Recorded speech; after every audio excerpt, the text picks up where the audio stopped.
Students, good morning all of you. Today in math class we will start surface area and volume part 2.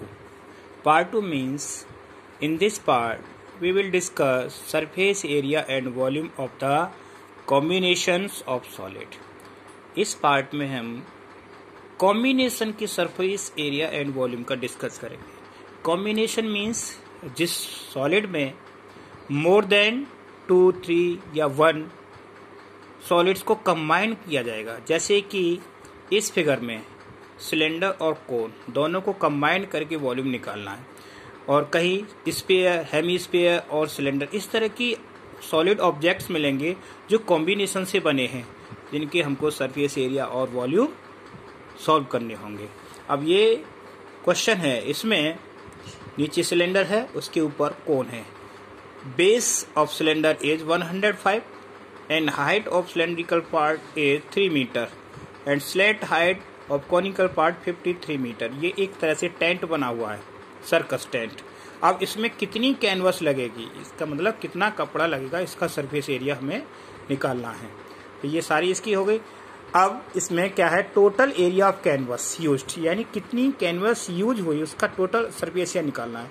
It means CSA of cylinder plus CSA of cone, क्योंकि नीचे का part क्या है cylinder, ऊपर का part क्या है कोन.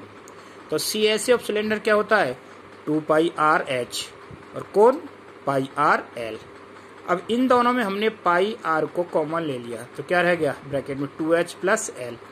Value रखेंगे पाई की वैल्यू 22/7, रेडियस 52.5, ब्रैकेट 2 × 3 प्लस 53 क्या है इसकी slant height of conical part. इनको सॉल्व किया 22 × 7.5 × 59, आंसर क्या आया 9735, यानी 9735 metre square area of canvas use to make this tent. इस टेंट को बनाने में हमें इतनी कैनवस की जरूरत पड़ी. अब नेक्स्ट क्वेश्चन है कि ये कंटेनर है, this is the container of cylindrical, और इस सिलेंड्रिकल कंटेनर में आइसक्रीम भरी हुई है, और इस आइसक्रीम को हमें कोन में भर के देना है. जब कोन में आइसक्रीम भरते तो इस तरह से होता है ना, ये कॉनिकल पार्ट हो गया, फिर इसके ऊपर भी आइसक्रीम वाला इस तरह से आइसक्रीम लगा के देगा होगा. तो नीचे क्या होगा कोन प्लस हेमी स्फीयर, देखा हुआ आइसक्रीम कोन में ये शेप होती है कि नहीं. तो इसमें question is that number of ice cream can be filled by this container, कि इस कंटेनर में से कितनी आइसक्रीम भर के वो आइसक्रीम सेलर दे सकता है. तो अब इसके लिए क्या करेंगे, सबसे पहले हम निकालेंगे वॉल्यूम ऑफ कंटेनर.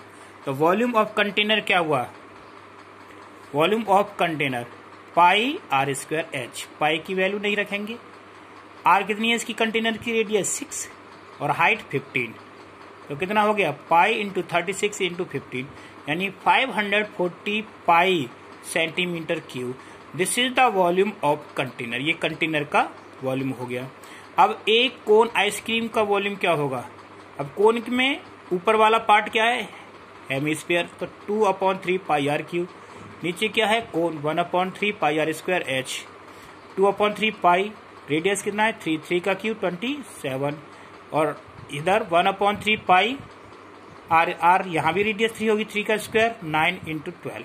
तो सॉल्व करने पर कितना आया 54 पाई centimetre square cube, sorry centimetre cube.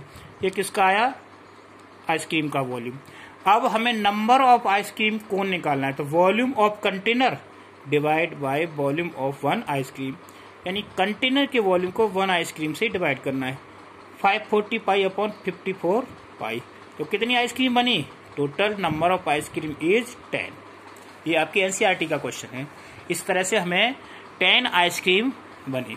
Next question है, दिस इज द सॉलिड, ये एक सॉलिड है जिसमें से ऊपर और नीचे दोनों से हेमीस्फीयर निकाल कर काट दिया, यानी एक सिलेंड्रिकल सॉलिड था जिसमें से ऊपर से भी हेमीस्फीयर निकाल दिया और नीचे से भी हेमीस्फीयर.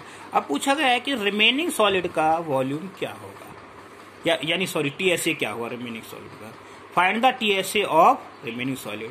तो इसके लिए क्या करना पड़ेगा, TSA of this cylinder plus 2 into TSA of hemisphere, आधा हेमीस्फीयर इधर आधा हेमीस्फीयर इधर। तो हमें सिलेंडर का क्या होता है 2πRH plus 2 into 2πR²। 2πR common ले लिया, H प्लस 2R इनकी वैल्यू रख दी। तो क्या है 22 इंटू 70 यानी 374 सेंटीमीटर स्क्वायर। ये क्या है TSA of this solid. Okay, next question है a solid in the form of hemisphere surmounted by cone. एक ऐसा सॉलिड है जिसमें हेमीस्फीयर के ऊपर क्या है कोन। अब ये वॉल्यूम वाला question, find the volume of this solid if the radius of base of the cone is 1 centimetre and height also 1 centimetre. It means R1 is the radius of cone 1 centimeter, R2 radius of hemisphere 1 centimeter, height of cone 1 centimeter. The volume of the solid equal to volume of cone plus volume of hemisphere. कोन का formula क्या होता है 1/3 पाई R² H। तो 1/3 पाई R1 square into H1 plus 2/3 पाई R2 square pi R2 Q. इनकी value रखेंगे 1/3 पाई, इसकी value 1 रखी, 1 square 1 होता है, 2/3 पाई इंटू 1। इसकी सॉल्व करेंगे, कैलकुलेशन करने पर कितना आया π/3 और ये क्या हुआ 2π/3। दोनों को प्लस किया, प्लस करने पर क्या आया 3π/3, 3 से 3 कैंसिल, क्या है टोटल पाई। इसका पाई सेंटीमीटर क्यू हो गया। इस तरह से बहुत सारे ऑब्जेक्ट आपको मिलेंगे, इनको हम बोलते हैं कॉम्बिनेशन ऑफ सॉलिड्स। इसमें डिफरेंट टाइप की प्रॉब्लम होंगी जिनमें वॉल्यूम भी निकालना होगा और सरफेस एरिया भी निकालना होगा। इस तरह से आप प्रैक्टिस करके कर सकते हैं। Thank you.